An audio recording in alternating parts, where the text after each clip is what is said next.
Boa tarde, é uma alegria poder já estar na sua companhia aqui pela TV Evangelizar. Nós que estamos sendo transmitidos para todo o Brasil via satélite, canal digital aberto, pelo YouTube TV Evangelizar Oficial.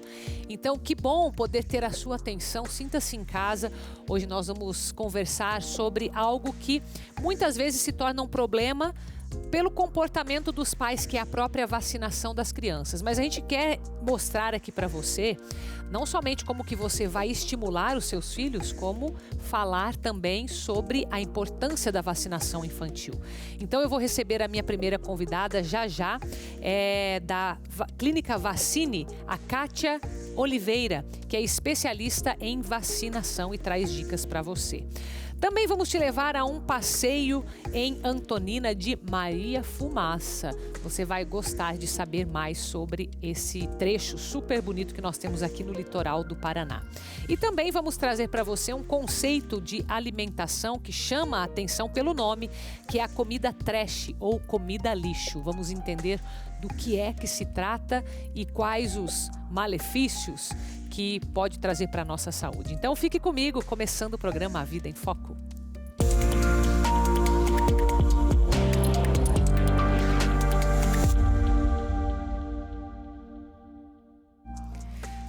Começamos falando sobre a importância da vacinação infantil. O fato é que alguns adolescentes, crianças também, demonstram medo de agulha. 40% é um número altíssimo. E com isso, é claro que abala um pouco os próprios pais, porque ficam, será que eu levo? Será que eu não levo? Aí começa a ficar um monte de dúvida na cabeça dos pais, chegando até a questionar se é uma possibilidade deixar sem vacinar, porque não querem ver esses filhos sofrendo. Então a gente quer hoje te ajudar aqui, né? Porque muitas vezes uma decisão que você toma, por exemplo, de não vacinar, vai ter consequências para a vida dessas crianças, né, Kátia? Seja muito bem-vinda, viu? Obrigada pelo convite, é isso mesmo.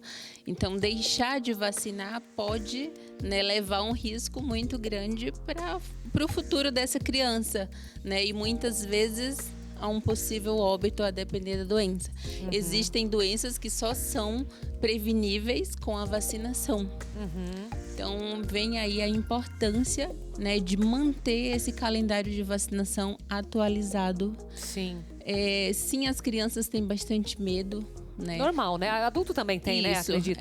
Esse medo, na verdade, é gerado ainda na infância, né? Mesmo? E leva para a vida adulta também. Então, uma das formas dos pais auxiliarem a criança, né, nesse momento da vacinação é dando, né, a confiança, né, vamos chamar. Digamos, se a gente falar uma coisa que eu já vi acontecer dos dois lados, né? O pai ou a mãe que diz que não vai doer nada, né? Ou aqueles que falam assim, não, vai doer sim.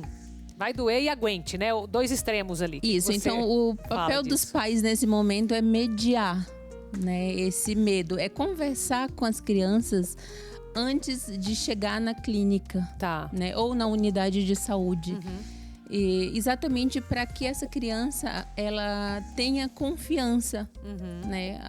As crianças confiam nos pais. Então, sim, vem aí a importância do pai falar a verdade, né? Falar, sim, sobre a importância da vacina para essa criança. Sim. Então, muitas vezes eu recebo crianças no consultório que eles sabem a importância da vacina e isso faz com que ele fique mais tranquilo, né? Não mesmo que vá sentir dor, né? Isso, mesmo não mentindo para ela.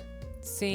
Ela sabe que vai doer, sim, mas não é uma dor, né, absurda. Uhum. E isso porque os pais conversaram, uhum, né, com essa criança antes da vacinação. Uma outra forma também de estabelecer esse vínculo e minimizar, né, esse medo da dor é com música.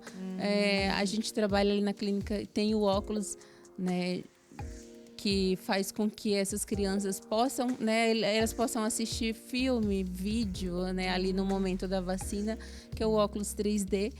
E isso também já minimiza, né, porque distrai, a criança muda o foco. Sim, né? Isso ajuda. Isso, ou para bebês, durante a vacinação, é aconselhável, né, indicado que as mães amamentem, né, para estabelecer esse vínculo, né, afeto.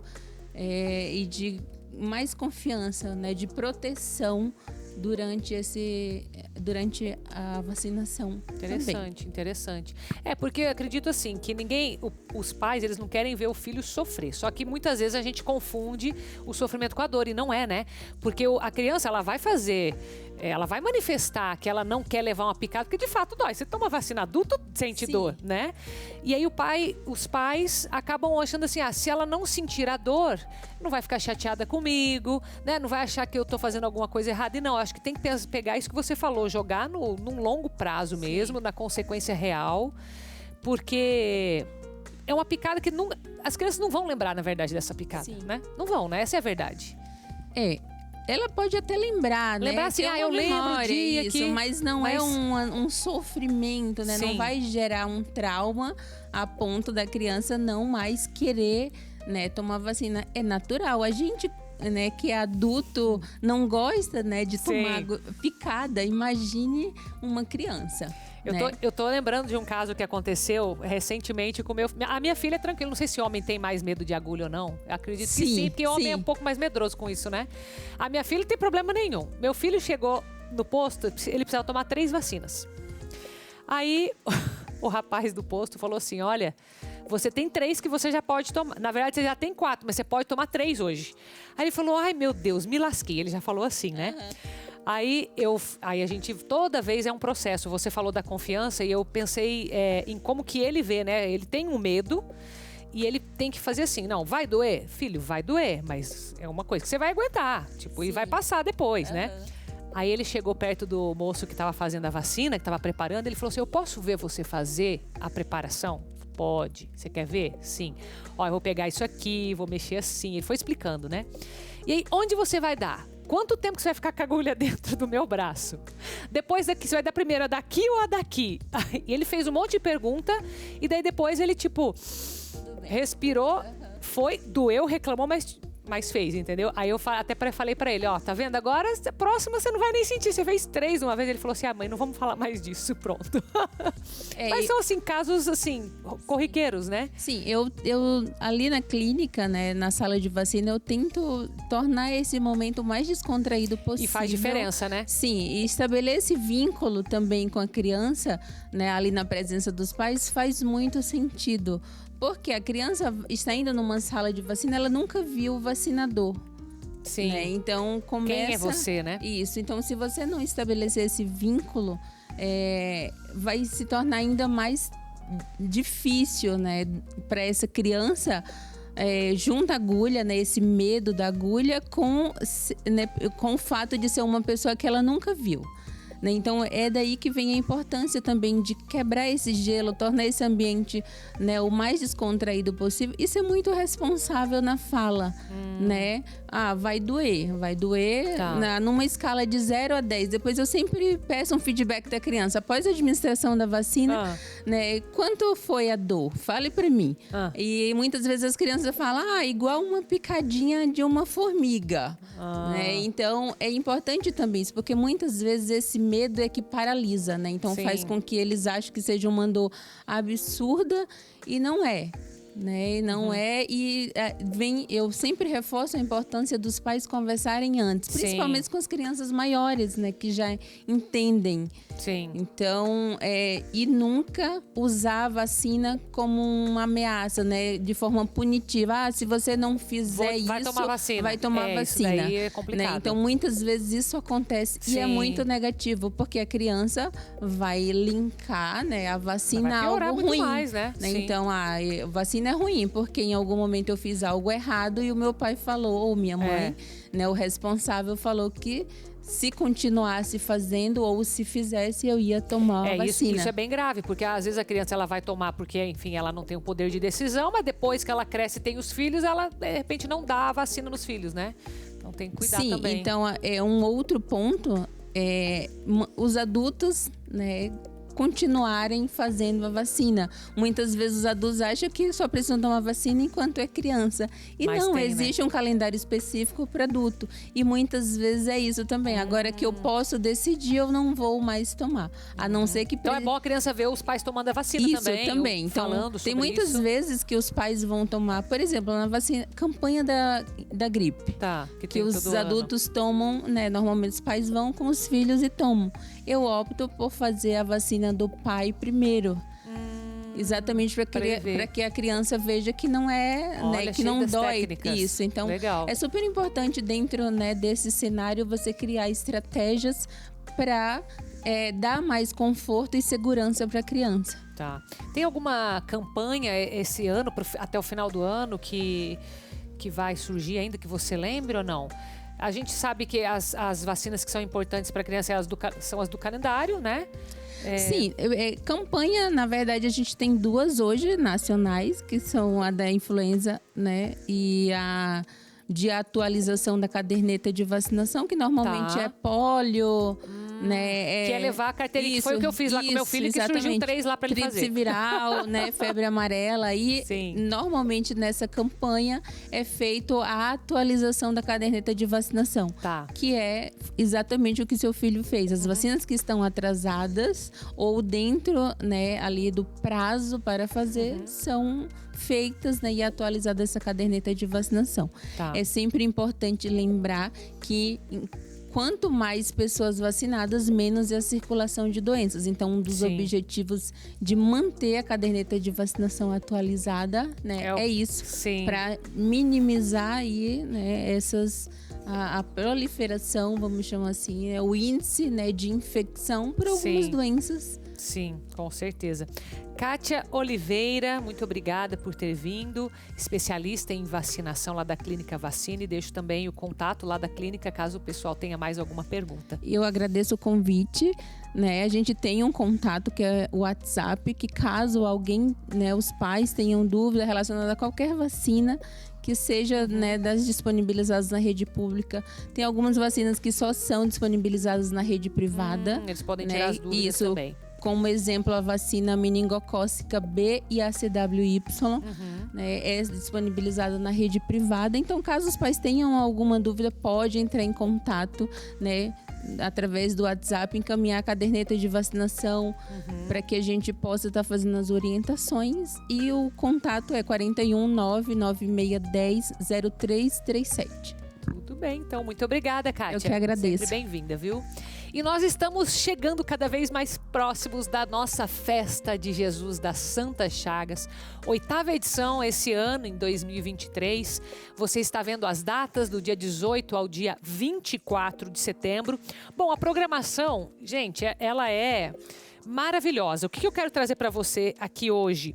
Um pouco de quantas pessoas, quantos padres vão fazer parte, qual a nossa grade, né? Eu quero tornar bem denso para você ter uma noção do quanto significa essa festa de Jesus das Santas Chagas. Então nós teremos 17 padres durante a programação, 4 pregadores e um religioso, 12 representantes do sul do Brasil, 5 do sudeste, 3 do nordeste e 1 do centro-oeste. Então, ó, pessoal, todo o Brasil aqui com a gente.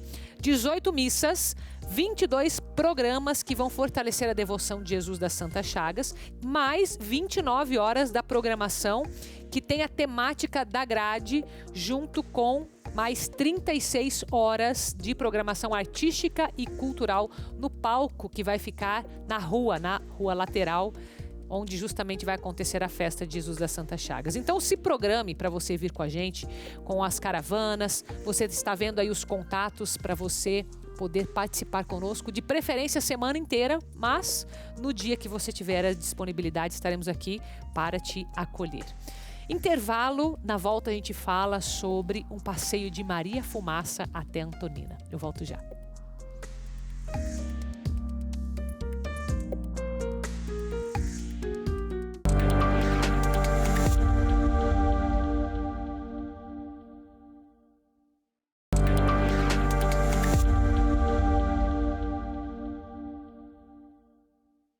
Eu volto com um convite especial para o dia 8 de setembro. Você que é homem, ou você que tem um homem na sua família, convide-o para vir até o santuário para rezar o terço dos homens ou acompanhar aqui pela TV Evangelizar. A partir das 2h30 da tarde, um momento já de espiritualidade, às 3 horas, o terço dos homens. Lembrando que esse dia 8 de setembro é também o Dia Nacional do Terço dos Homens e estadual. Então incentive essa devoção aí na sua casa com o Terço dos Homens. E também faço um convite para você, já que aqui em Curitiba é feriado, teremos 2 horários de missa, 7h30 da manhã e meio-dia, em honra a Nossa Senhora da Luz dos Pinhais, que é a padroeira de Curitiba. E para quem vai aproveitar o feriado de outras formas, nós temos aqui algumas sugestões, hein? O trapézio voador. Será que é alguma coisa assim meio radical? Eu não sei não o que significa, mas o nosso repórter, o Lucas Marconsoni, ele aproveitou, hein? Vamos ver comigo. Aqui, o sonho de voar se torna realidade. Desde os primórdios da humanidade, o desejo de voar tem inspirado a imaginação do ser humano. E nessa modalidade acrobática, pessoas de todas as idades e habilidades podem experimentar a sensação única de liberdade, desafiando a gravidade e alimentando a sua paixão pelo voo. A forma de arte que mistura destreza física e criatividade está conquistando corações e mente das pessoas. O Lucas, de 9 anos, é uma delas. Segundo ele, nunca imaginou que iria subir em um trapézio. Muito legal. Tem muita adrenalina aqui, bem legal. Eu nunca pensei que eu podia ter essa experiência aqui. Então eu fico muito grato. Eu dou mortal, é um monte de manobra, coisa radical só. Essa atividade desafiadora não apenas proporciona uma experiência única de exercício, mas também permite que os participantes se expressem artisticamente. A Carol é daquelas pessoas aventureiras que sempre está em busca de novos desafios e viu no trapézio uma opção bastante intrigante para experimentar algo fora do comum. É diferente, né? É um esporte diferenciado. Então, assim, eu conheci esse esporte sem querer, através de uma amiga. E aí, como eu já fiz circo há muito tempo, a gente é um pouco viciado em adrenalina. Eu falei, vamos experimentar. Foi mais ou menos assim. Aqui em Curitiba, essa escola no bairro Campina do Siqueira, desde a sua fundação, está com as aulas lotadas. E o responsável por essa turma toda aí é o Pedro. Há 10 anos atrás, ele conheceu o trapézio e se apaixonou. A VoArte nasceu desse desejo de transmitir esse conhecimento e dividir um pouquinho da paixão e do amor que eu e o resto da equipe temos pelo trapézio com outras pessoas que também possam ter interesse ou que já tinham interesse e flertavam com o mundo do circo. Então a gente conseguiu democratizar a prática a partir da escola. Nas aulas de trapézio, os participantes são apresentados a uma série de movimentos, posições e acrobacias, em um ambiente controlado e seguro. Desde os primeiros balanços até as piruetas mais ousadas, cada aula é uma oportunidade de descobrir habilidades físicas que muitos nem sabiam que possuíam. Ao todo são 10 metros de altura e agora chegou a minha vez. Vamos lá? Hank, first time, ready? Hop. Boa! Além de ser uma atividade divertida e emocionante, as aulas de trapézio oferecem uma série de benefícios para a saúde física e mental dos participantes. Condicionamento físico, muita força abdominal, consciência corporal, entender onde o seu corpo está no espaço. Ver uma pessoa superando um medo ou conquistando uma coisa que é extremamente emocionante, com muita adrenalina, é uma satisfação pessoal inenarrável. Para quem quer um outro tipo de passeio, agora coberto, nós vamos para Maringá, numa sala de exposições, com objetos que representam ali o que foram da vida do primeiro arcebispo de Maringá, o Dom Jaime, que faleceu em 2013. Ali você vai encontrar imagens, áudios e os objetos que pertenceram a ele nessa sala de exposições. Acompanhe comigo. No dia 5 de agosto de 2013, Maringá perdia seu primeiro arcebispo. Dom Jaime Luiz Coelho faleceu aos 97 anos. Antes disso, escreveu seu nome na história daquela que é hoje uma das principais cidades do interior do Paraná.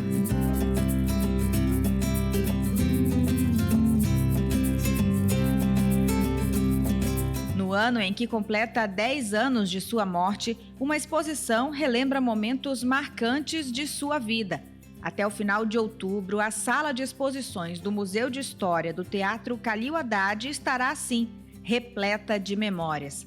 E achamos por bem fazer assim, uma exposição que apresentasse para essas gerações mais jovens quem foi esse personagem da nossa igreja aqui da cidade de Maringá. As lembranças serão acessadas por diferentes maneiras. Ao contemplar cada espaço, o visitante vai poder, por exemplo, ouvir a narração do momento em que Dom Jaime chegou a Maringá, em março de 1957, por meio de uma gravação de uma rádio da época. Precisamente às 14 horas, aterriza o avião que traz Sua Excelência Reverendíssima, Dom Jaime Luiz Coelho. O povo entusiasticamente invadiu o campo e, dando vivas, vai ao encontro do primeiro bispo de Maringá. Esta capa, ela é a vestimenta no qual ele chegou aqui na cidade de Maringá. Aquela foto icônica dele descendo do avião, né?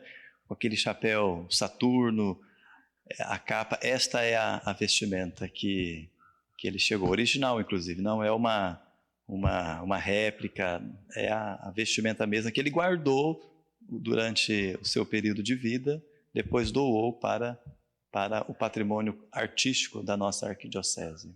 Seja por fotos, vídeos, livros ou documentos, artigos pessoais, presentes e itens de decoração, cada cenário relembra um momento importante. Considerado um visionário, Dom Jaime foi o idealizador e um dos responsáveis pela construção da Catedral Metropolitana Nossa Senhora da Glória, símbolo de Maringá e um dos maiores monumentos religiosos da América Latina. Também teve participação direta em decisões que impactaram no crescimento e desenvolvimento do município. Ele fez muita diferença. Por exemplo, na fundação da Universidade Estadual de Maringá, começou com ele como diretor de uma faculdade de economia, ou então os meios de comunicação, a Folha do Norte, a TV Cultura, ou mesmo a Cocamar no âmbito assim, do empreendimento econômico. Muitas entidades, né, assistenciais, filantrópicas, teve a participação de Dom Jaime. A exposição A Sentinela de Maringá faz um resgate da história. Aqui o visitante vai poder viajar no tempo entre fotografias, vestimentas e objetos que dificilmente seriam vistos se não fosse num espaço como esse. Aqui, por exemplo, a gente tem a imagem de São José, que fez parte da capela particular. Aqui a imagem de Nossa Senhora da Glória, escolhida para ser a padroeira da diocese e da cidade. E ao lado, a imagem de São Francisco de Sales, santo de devoção pessoal de Dom Jaime Luiz Coelho. É uma exposição para todas as idades, todas as gerações, porque aqueles que o conheceram pessoalmente ficarão felizes, porque muitos desses objetos aqui, as pessoas reconhecem nele. Eu estive nesse carro, por exemplo, o Corcel que está lá, já conduzi, já dirigi esse carro. Eu já vi ele com essa roupa, com essa mitra, esse objeto, eu lembro dele. E aqueles que não o conheceram, os mais jovens, né, vão ter uma imagem de quem foi esse bispo, né? Então, para aqueles mais velhos, né, um pouco de matar a saudade. Para os mais novos, um aprendizado.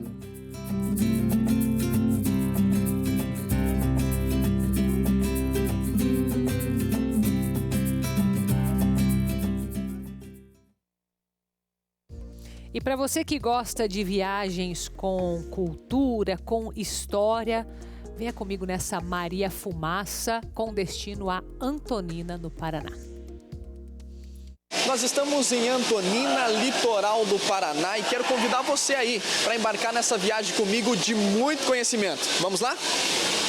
O som da buzina anuncia que nessa viagem vai ter muito aprendizado e diversão. Por meio do projeto Trilhos do Conhecimento, os alunos da PAI de Antonina, litoral do Paraná, embarcaram em uma experiência única, Um passeio de Maria Fumaça, recheado de informações sobre a história ferroviária e da região. O programa, criado pela Prefeitura de Antonina, em parceria com a ABPF, Associação Brasileira de Preservação Ferroviária, tem o objetivo de proporcionar uma vivência educativa e cultural. Através desse trajeto lúdico na Maria Fumaça, os alunos, tanto da PAI quanto da Rede Municipal de Ensino, vão ter contato com a cultura, com a história de Antonina e da ferrovia. Vão ser contemplados aí cerca de 2.500 alunos que vão fazer, todos eles de forma gratuita, o passeio de Antonina Morretes. E dentro desse passeio, o chefe do trem vai falando sobre o cuidado com o patrimônio histórico. Desde criança eles vão ter esse cuidado aí e saber, e com certeza vão cuidar cada vez mais da nossa cidade. Desenvolvemos esse projeto justamente para tirar a criança da sala de aula e trazer em loco ela para vivenciar essa experiência magnífica. As nossas crianças, quando elas aprendem sobre a história da ferrovia, da cidade,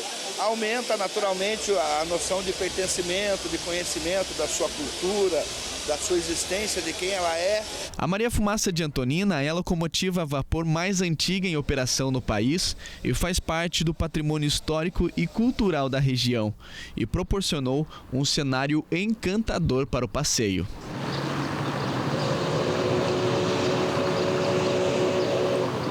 O Alcimar é chefe de trem.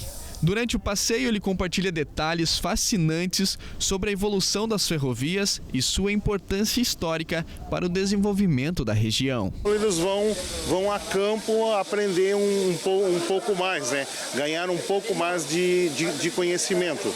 O passeio não apenas oferece a experiência de entretenimento, mas também proporciona para os alunos a experiência de se aprofundar na história e na cultura local.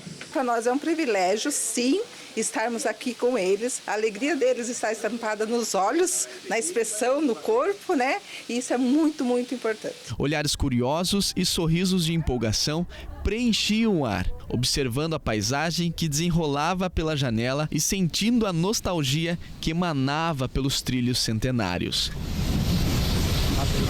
Para os alunos da PAI de Antonina, o passeio não foi apenas educativo, mas também emocionante. A atividade única e especial proporcionou a eles um senso de pertencimento à comunidade e a oportunidade de criar memórias duradouras. Que a gente pode conhecer outras pessoas, fazer amizade. Esse passeio eu estou fazendo porque esse sentimento vem alegria e paz na minha vida. Minha avó contava muitas histórias aqui também, dessa linha aqui, da Antonina Morretes. Se ela estivesse aqui hoje, ela contava muitas histórias, assim. E eu guardo essas histórias na minha lembrança, assim.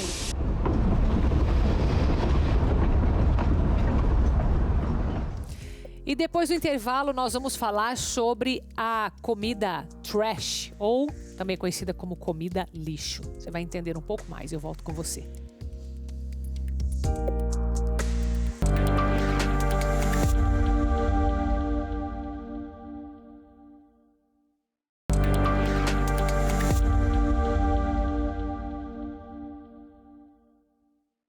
Já estamos de volta com o programa A Vida em Foco e dessa vez vamos ajudar você a selecionar bem a sua alimentação, porque existe um termo para alguns tipos de comida que causam, vou dizer para você, um impacto, viu? É a comida trash ou a comida lixo. Vamos entender o que é essa comida, se existe algum tipo de liberação para comê-la ou não, né? Se a gente tem que evitar a qualquer custo. E uma convidada super especial que eu vou receber aqui online, que é a Suzana Bragato. Ela é jornalista de profissão, porém ela, pelo jeito, se apaixonou por essa área da alimentação, porque atualmente ela estuda a dietética e nutrição na Espanha e está iniciando os trabalhos como coach nutricional, além de ser colunista da Folha de São Paulo. Suzana, bem-vinda, minha querida. Oi, Carol, tudo bem? Boa tarde.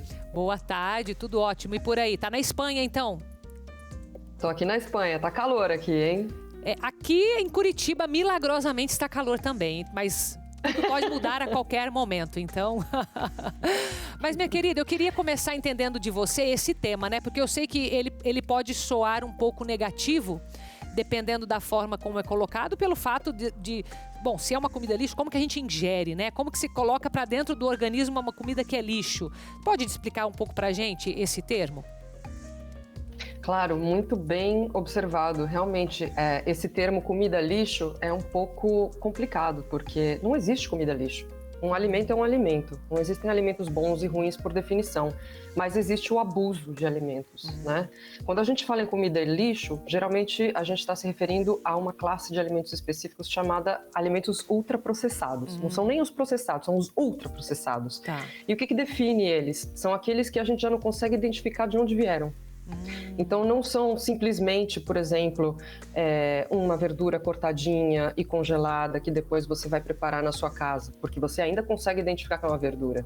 Não, é às vezes aquela sopa de saquinho, né? Pode ser geralmente, por exemplo, um achocolatado instantâneo, né? Balas, chocolate, sorvete, cereais açucarados, biscoitos, uma série de outros produtos que são feitos com uma série de aditivos e uma quantidade muito alta de açúcares e frequentemente gorduras que propositadamente fazem com que a gente se alimente em demasia deles.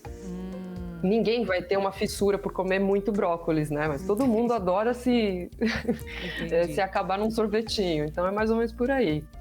Então, a gente pode dizer que são alimentos que, para o paladar, eles são muito agradáveis. Isso pode gerar algum tipo de, sei lá, compulsão alimentar por esse tipo de alimento que faria mal, né? Esses ultraprocessados, como você colocou.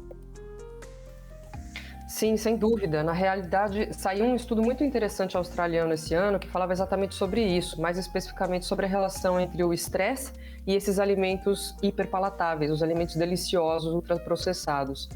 Eles são muito diferentes dos alimentos naturais porque, primeiro, não têm fibras em geral, eles não vêm acompanhados de fibras, eles têm uma carga calórica super alta e um índice glicêmico, ou seja, uma quantidade de açúcares muito alta, né?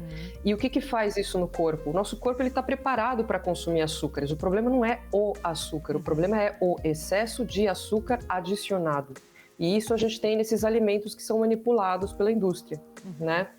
Significa que a gente não possa comer? Não significa que a gente não possa comer. O problema é que eles são, como você falou, realmente viciantes. E esse estudo que saiu esse ano, ele dá um pouco de conta disso. Ele fala sobre como eles fizeram isso num ensaio com camundongos, mas basicamente alimentando ratinhos com dietas hipercalóricas super ricas nesses alimentos ultraprocessados deliciosos. E eles constataram que existe um mecanismo no cérebro relacionado à nossa regulação da saciedade que fica prejudicada quando a gente come esses alimentos deliciosos. Então, quando você come muito açúcar, muita gordura, muitos alimentos ultraprocessados, você fica querendo ainda mais.